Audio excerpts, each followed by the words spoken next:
Hello and welcome to another Create With Me.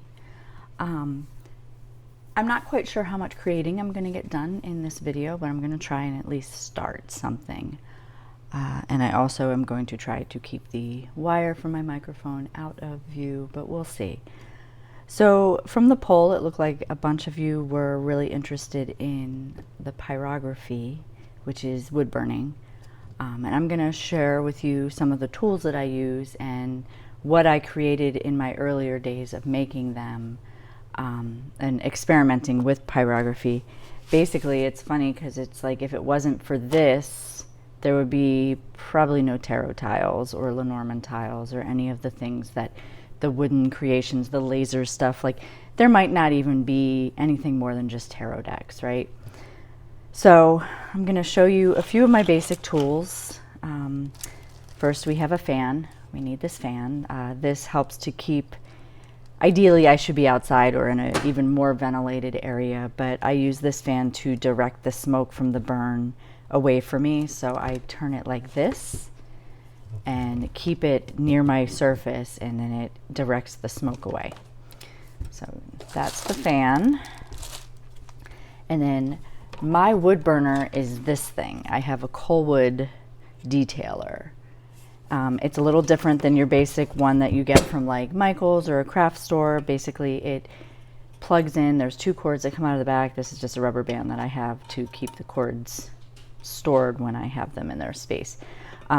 This on the top holds the tool, the wood burning tool, but basically like this is when it's on, this is when it's off, and then you get to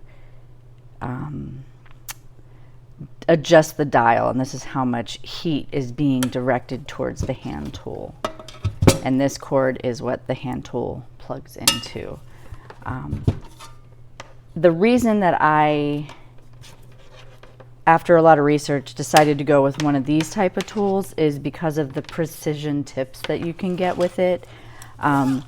I remember watching my mom wood burn way back in the day with just your regular wood burner that looks almost like a soldering iron. I think it is a soldering iron.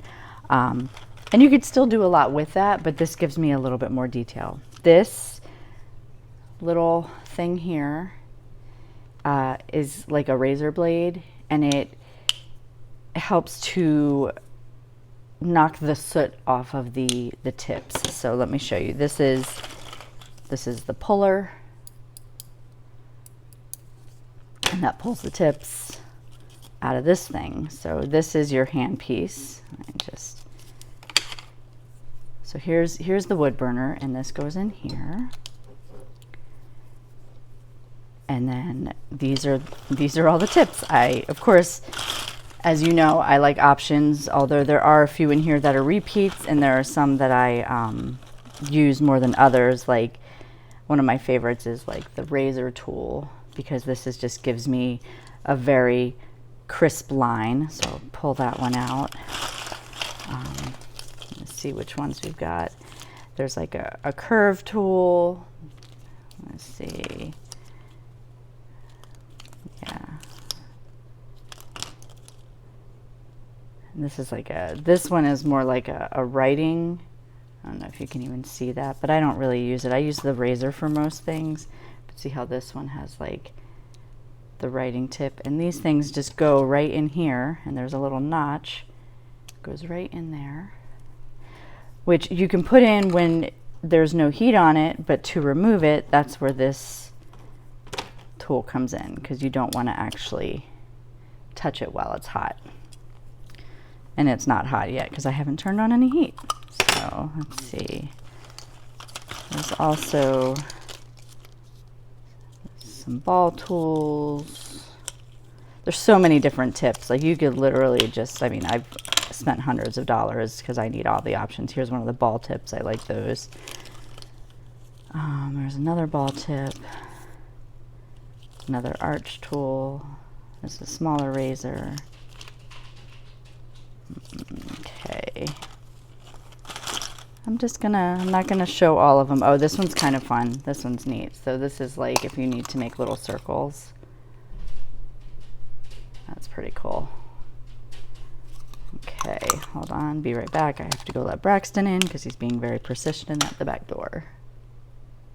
Okay, so we're back. So this one, let's see.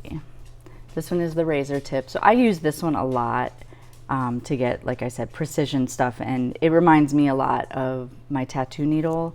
So I can actually, like when I'm working with it, I can pull straight lines with it. You can even shade to the side with it like this, or you can work off of the tip, and that's how I would like do with the tattoo needles and stuff. So, I mean, obviously you'll get a better handle on it when I do a couple examples. This one I use a lot for lining too, because you know I can shade with it, and it's like the razor, but it's a rounded tip, so you're not going to get as blunt of an area.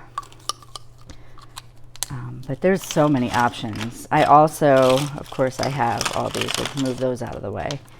I also have a book that I bought when I first got the setup, because I think books are important. They're informative, and why wouldn't we want to read from the people who have already done it? So this, I'm pretty sure I bought when I bought the detailer, and it's pretty cool because it's got like different ways of doing it. You can burn on wood, you can burn on leathers, you can burn on, it tells you preparation and transfer. I've used a lot of the transfer paper. I'll show you examples of those.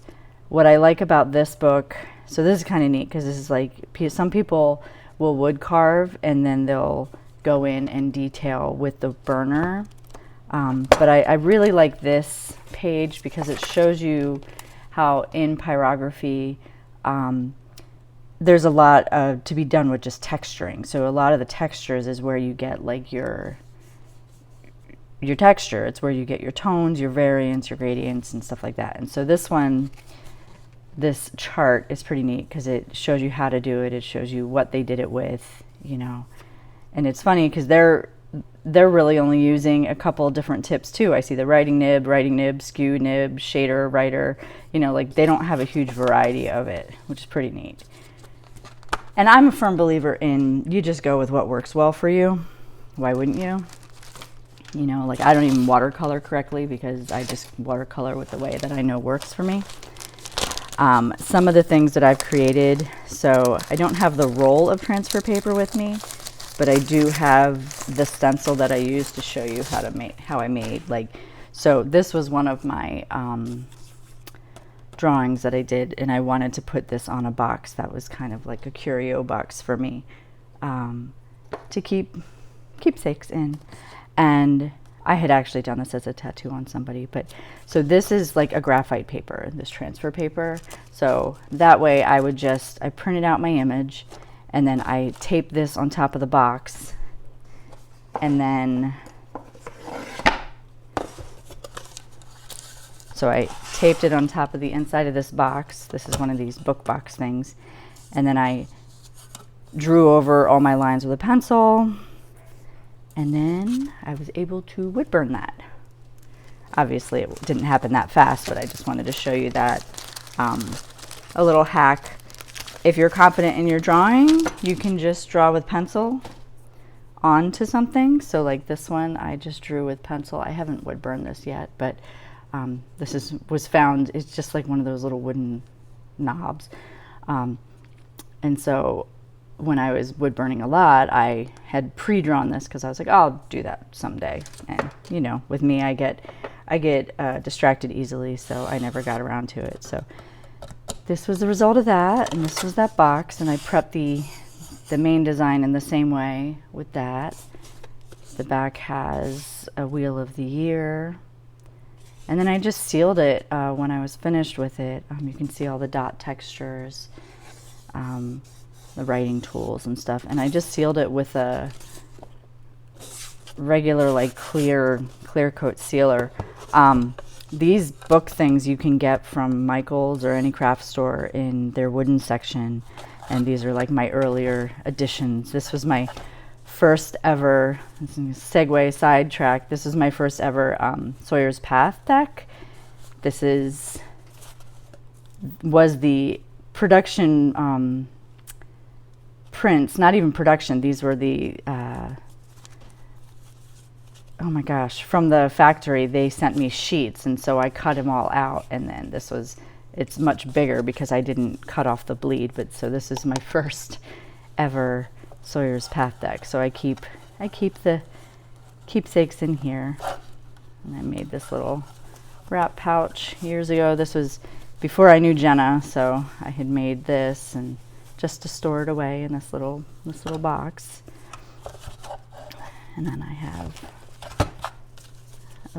Sawyer's Lenormand. This is the first one. Was it the first? Yeah, I think so. You can tell because the backing doesn't have the card backs are different. They don't have the zoomed out with the moon phases all around. So yeah. So I like functional art, and so that's why I think pyrography appealed to me, because I knew I could do these boxes. I did this box. This one is the back of the Sawyer's Lenormand, the second one with the moon phases. This is Runes for Seeker, this little sigil I created.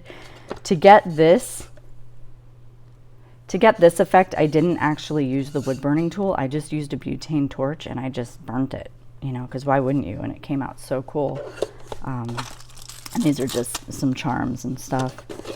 And on the back of this one, I have my astrological chart, my natal chart. Speaking of natal charts, like I said, this is going to be a little bit of a show and tell, and then I will burn a couple things.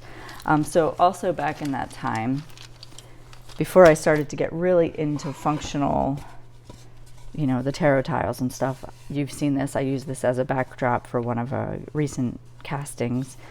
And this is just a wooden plate that I had bought. I don't even think I sealed it. And I did the same thing where I used stencil probably for the center star, and then just kind of freehand drew. I didn't freehand draw this, I don't think, with pencil. And then I just went in and it took my time and shaded it. And so it's meant to be like an altar piece where I can change it, you know, given the season. And then these were ones that I had a similar variant of these years ago in the shop that was done with the laser, and so it was like to be able to spin the center. I made one of these for a women's festival that I attended and gave it for a charity auction, and then I never made another one because we got the laser, and then that way, the laser, I could just do it that way. But maybe one day I'll get to these. So these are ones that are kind of to be burnt, but not burnt yet. You know, as my brain goes into other things. Back in those days, I did all these little hand burnt, like they're the astrology comets. These are the precursor to the ones that we used to sell. I don't have them anymore in the shop. Hey, it's a new moon. Here we are. So the rectangular tiles were all the moon phases. And the thing with that is, you know, I just took a circle template and drew on it and then did around it. And then for each phase, I just did the long tool and shaded in that. So it gave like a neat texture. And then used the dot tool and then the torch for the edges. These are the original tiles we used to make tarot tiles on. Waxing third quarter. And then of course, you know, had to do the eclipses, lunar and solar.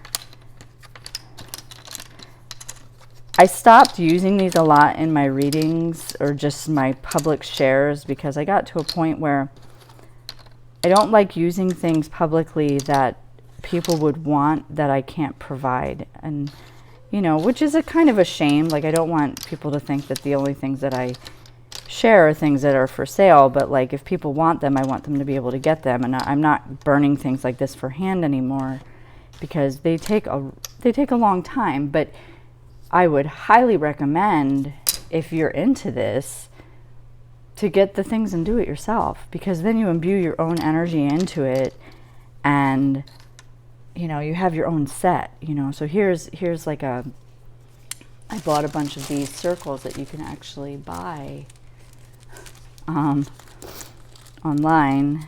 I think I probably got them at a craft store or even, you know, Amazon or whatever, but they're just 1 inch. Are they 1 inch? They're a little over 1.25 inch circles, and I just use them as the blanks and then burnt them how I wanted to. So that's those. I used to set these out kind of like aesthetically to try and learn astrology. No matter how much I try, I really only know the basics, and that's okay. Like, I can go easy on myself with that. It doesn't have to, I don't have to be proficient in everything. I think just because there's so many factors in astrology, my brain just short circuits, which is weird for having a very busy mind, but it does. It short circuits. I also did a set of rune tiles that are just little square blanks. Again, we can actually make the squares now because we have the laser cutter. And so these are just runes. A lot of people will get pieces of sticks from outside and create their own rune set this way, which actually is like a better way to do it because they're more natural. I'm like flipping this one over and that's the blank one. But yeah.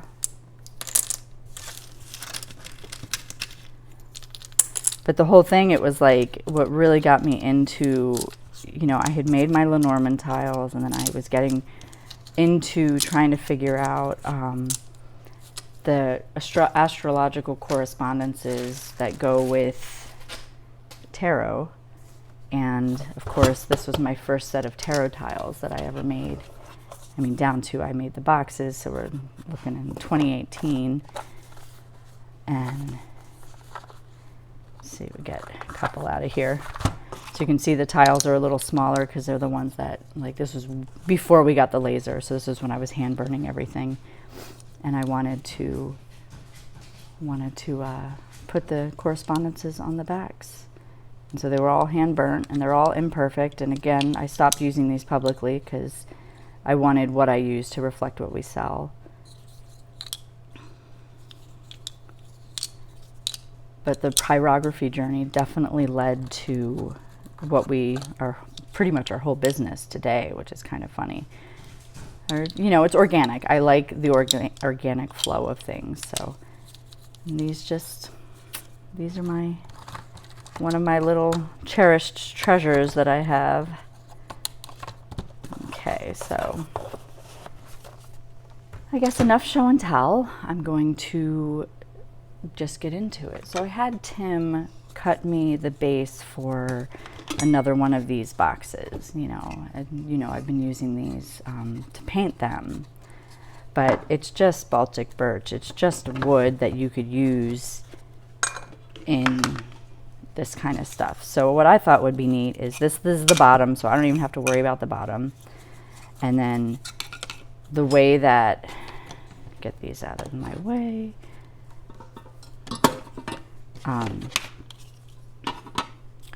The way that they would go together is, you know, small side, large side, small side, large side. So I figured if I do something like this, then I can draw on these, and then I could wood burn it and make a wood burn box because it would look really cool. So stand by. Alrighty, so I've got my little section set up here. I can sit down now. Hopefully things are in focus. Got my fan over here. Basically what I'm just going to do is, I still don't really know what I want to do for the thing, but you know, sometimes I just go. And so I think I'm just going to do like a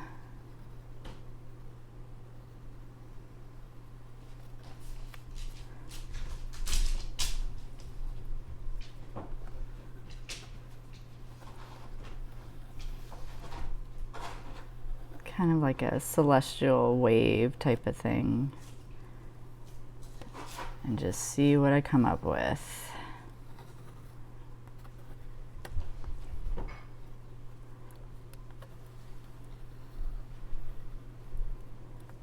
Sometimes I really like to just do like swirls and just do textures off the swirls.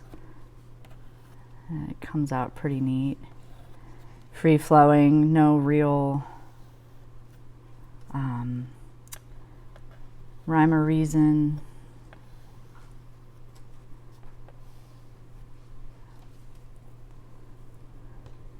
Oh my God, Braxton is on some shit today. It's because I'm trying to do this and I need to do it before the house really wakes up, because I don't want to pop circuits. I'll be right back.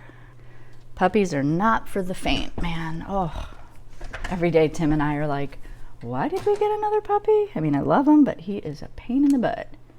Okay, so now I have my sections. I can take it apart and I can just focus in on one. I'm not going to be able to do all this on camera because it's going to take too long and I don't want to do that to y'all. So I'm just going to take this section and let's see which tip. I feel like I use this one a lot for lining and kind of shading. This is this tip. And like I said, we just put this in here. If I can get to it. Yep, there we go. And so this machine does get warm. So it's important to keep your fingers by the cork. And so we're just gonna, we turn it on, and there's a connection being made because the machine is on and I have the dial at like, I usually keep it between 7 and 8, but you can see how it's red, right? And so we're just going to go in and do that.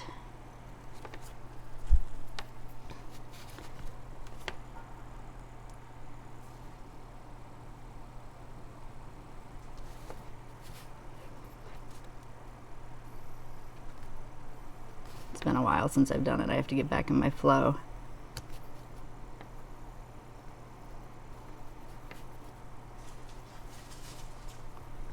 And so you can even like pull, see that, like it.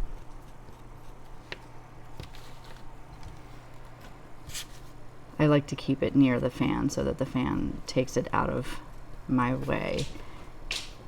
You can go in and you can work a little bit more into it and give like that. So we've got some wood burning. And so now we're going to turn it off. We're going to replace this tip. And I always just set it off to the side. Braxton, please stop.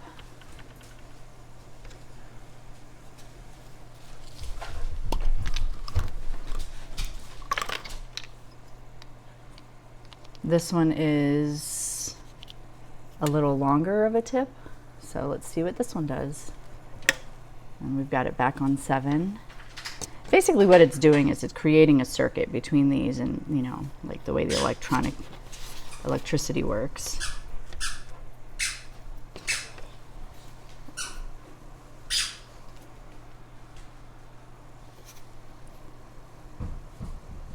And some of them take a little bit longer to heat up due to the way that the tip is.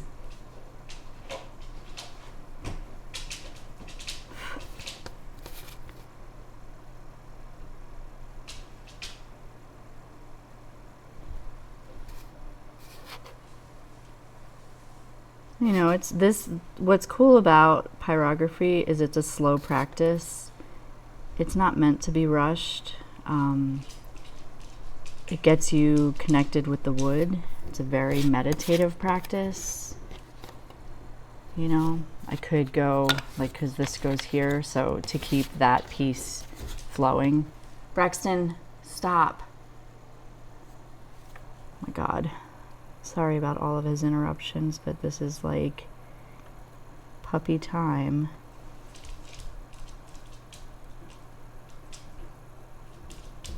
He's eating the stairs. Stop. Hold on. And I'm back. I had to put him outside. Some mornings he just gets on something, and that is all his focus is. All right, so like I said, so right now, especially with a tip like this, there's definitely some soot buildup, so I'm just gonna like rub it on the edge of that and then get back to it. And sometimes it takes a couple passes. The only reason I'm doing the second piece is because I want it to kind of flow in with that same similar line, so I don't want to forget what I used for my lining.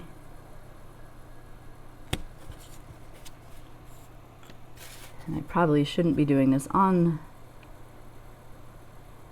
my cutting mat, because my cutting mat is plastic, and if I slip then I burn my plastic, but whatever.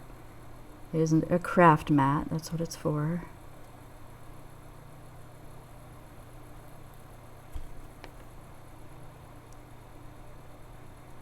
And what's neat about this too, as I'm doing it, is there's like, when you touch down, it lessens the heat because you're transferring the heat onto the wood. I hope that makes sense. So if I hold the tip up, then the tip's going to get really red. And then, but by doing that, it disperses it basically. And so now what I want to do is, I'm going to turn this off. I want to show you the dot tool, because the dot tool is a lot of fun. And I just put the tips that are hot over off to the side. Okay, so here's the dot tool. Here's a big dot tool.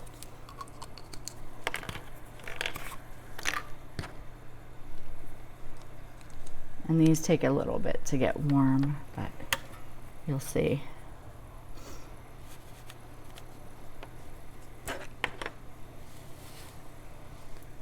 Like I said, I keep it somewhere between 7 and 8, but you can already tell that this one is getting red, and so I want to, and you can hold it down and make a big dot, you can hold it and make a little dot, but I like using the dot tool because it kind of gives like a starry night feel, you know.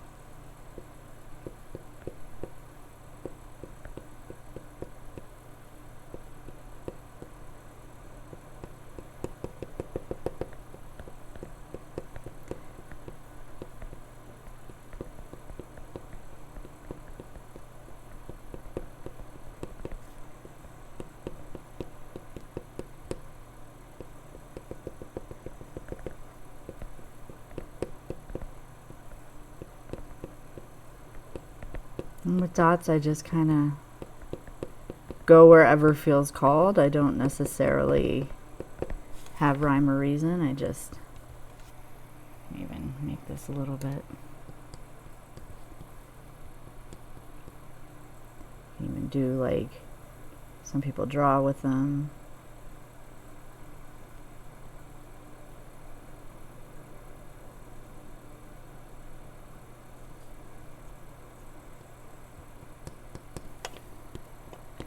And this is just a creative, like, not creative, it's just mindless play. Like, I don't really have any rhyme or reason of what I'm doing right now. Like I said, I have a general idea, but I don't have, like, I'm not like, oh, I just ruined it, or oh, this or that. And it's, you know, it is what it is. Like, it's going to be fun. It's going to be what it's going to be. And sometimes I find that I make the best art pieces when I'm not overthinking it, when I'm just kind of letting myself be the muse, like let the muses go through me, like creative play, you know. And that's what this is creative play. If I had like a mapped out plan, then I would probably be a little better prepared, but whatever. The whole point is to show you the messy casual part. And so I do want to show you this. So turn that off real quick. So I had these like this, but this piece here, when it goes together, is still going to come here. And I like that I actually kind of line that up almost correctly. So I'm just going to put you up there real quick.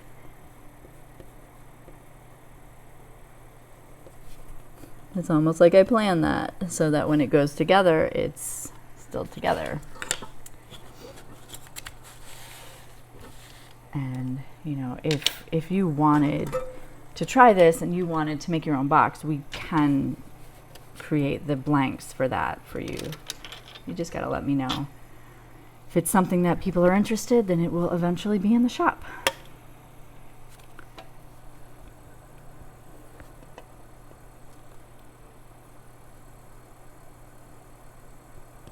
And this one, because I turned it off, it needs a second to heat back up. Here we go. And also something that should be mentioned is you can paint this too. Like after I'm done wood burning it, you can paint it. You can do like a wash around it, or you can do like some people do like full on paint. They do like to enhance, and so then you have layers of texture and wood, and you know, like I'm not here to dictate how you do your art. I'm just here to inspire you and show you different ways that I have found creative play in my own practice. And yes, I know it's creative divination and not everything is divination, but I do feel that when we are in this creative space, we're creating from the heart, and that is our heart's playground of like being able to express the things that we can't say out loud, maybe. You know, there's a lot that goes into it. There's a lot that we need to tune out. Like if your hands are busy like this, you can't be scrolling on the phone. Your focus needs to be on the project ahead, at your fingertips, especially because if you're playing with pyrography, then you are playing with fire. It's a good way to harness the fire element, and right now we've got the fire and the wood element going on. It's like the blending, it's some alchemy going on, like if we want to get really wooey about it. And it's also something that's kind of like, okay, I don't like oil painting, but this would be akin to that because the project isn't finished until I say it's finished. And so there's no like, there's no hard deadline. It doesn't have to be done like right now, but I can always come back to it. You know, I can walk away. Just kind of giving this a little bit of a darker space to complement this darker space going on over here. You can see how it starts to come together. Let's switch tools, see what else we have. And I'll check and make sure that this link is still active before I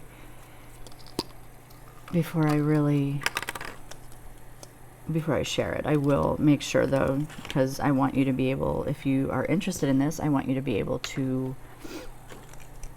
check it out. You know, a starter kit you could probably get for under 200.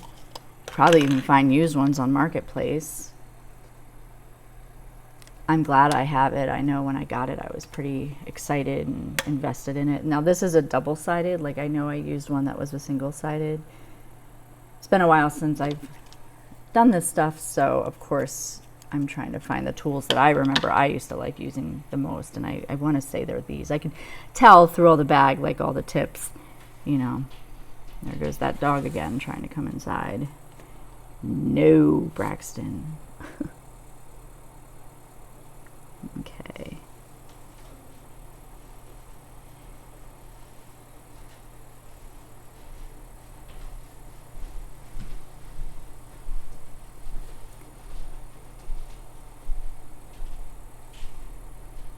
I've been bringing him for walks in the morning, and that seems to help, but I didn't do it today because I thought he would sleep. Sometimes he does when I do these videos, which he had other plans.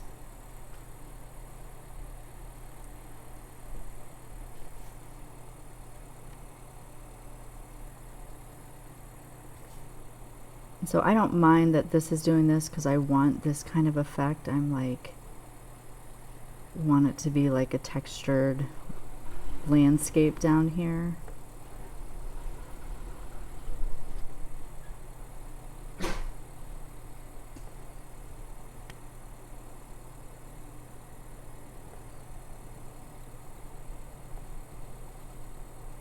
Hi, are you ready to lay down?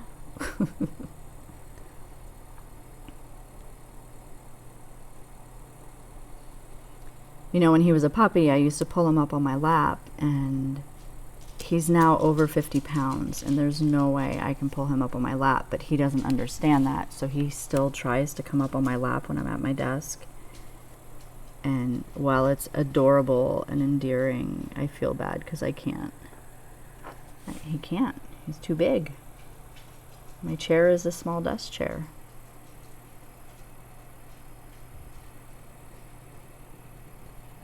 He will officially be 10 months old on August 3rd, I believe. My God, where has the time gone? It's been a year since our world got flipped upside down.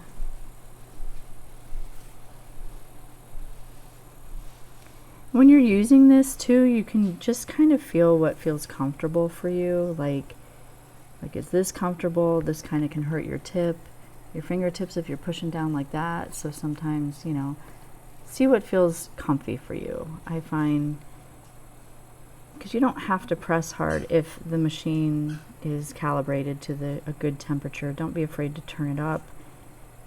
You know, don't be afraid to adjust the dial.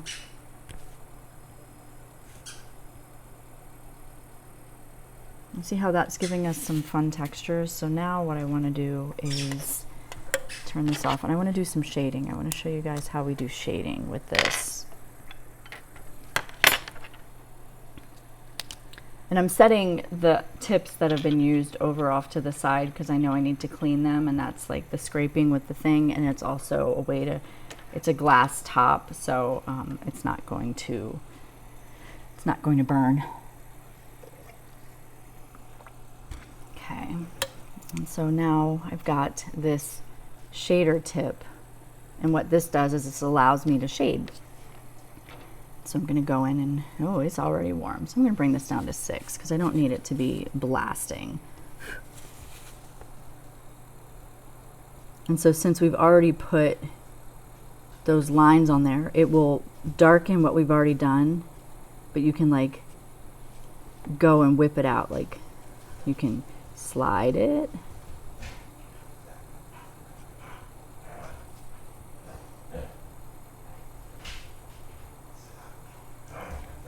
And so the lines that are already burnt, it's going to add a little extra to it. You can even hold it down a little longer on there to get the dark. So you just got to play with it. Like I would definitely recommend, if this is something you want to get into, just get a piece of scrap woods. The different woods burn differently. I've never tried it on leather. I don't know why. I guess because I just don't have a lot of leather things.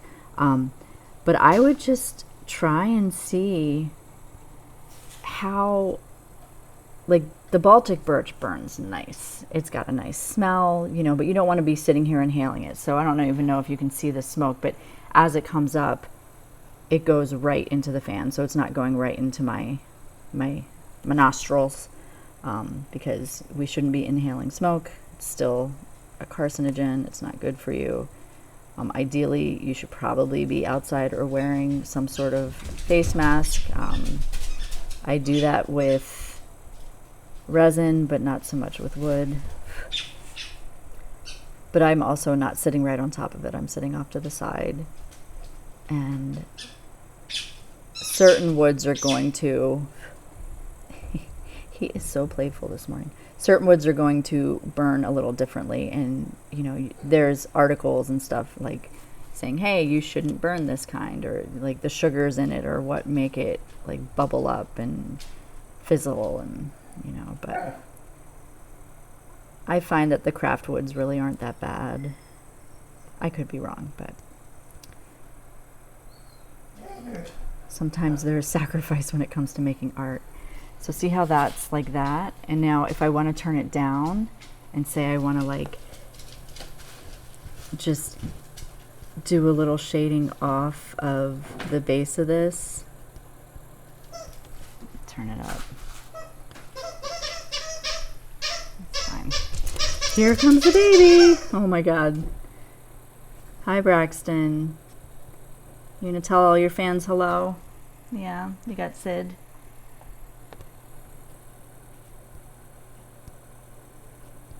And so I have the thing set between 5 and 6 right now, so I'm not burning it as bad as I could be. And you can see how it's giving me like a nice shade.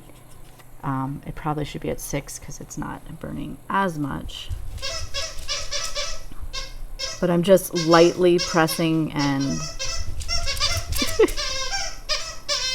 Oh my gosh, I'm so sorry. Hold on. Okay, I'm back. I'm sorry about that. I made Tim take Braxton outside. He wanted to go for a walk.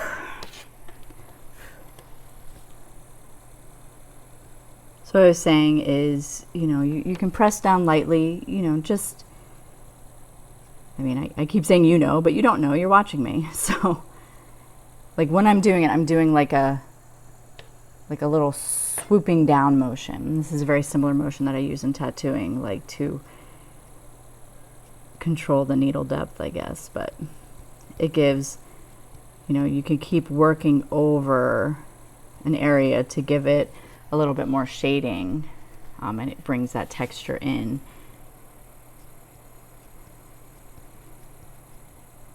And then once I'm done with that area, I don't need both pieces, but I want the blend to look good. And it won't even matter because when they go together, they're going to go like this, but it gives you that like three-dimensional thing. So now I can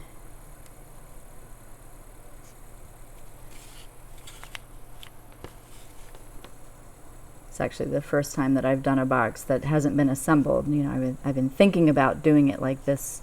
Even with painting, I was like, oh, it'd be really neat to just do like a scene that continuously goes around. And normally when I do it, I'm painting it.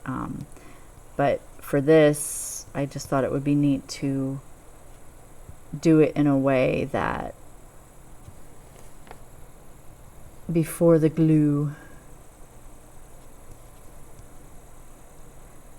And once I'm all done, which I am intending to finish this up, once I'm all done, I will glue it and then finish the inside with probably felt and flames and stuff. I mean, I might actually take this. So this is what it looks like when the laser burns the back, because we're just painting it anyway. It doesn't matter. But I might actually take a butane torch to it and just burn it. I think that would look really neat. I'm really loving the desktop singular trays. I've made a couple. I haven't put any in the shop yet because I don't know why. I think it's just the act of taking pictures sometimes just annoys me.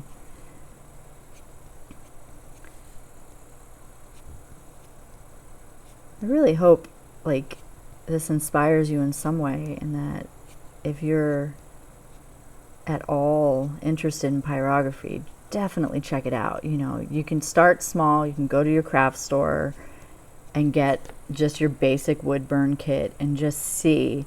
And that's what I did in the beginning. And then when I got this machine, holy heck, it really, really opened up my world, because it was like, oh, I have control over this. Like, this is like so much better when you have the actual control over it. Give myself a little bit more heat.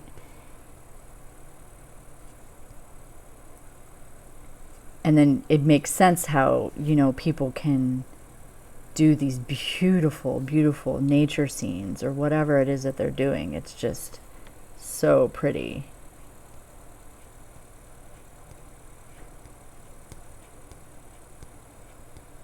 But yeah, like I said, I'll link everything in the show notes as I do.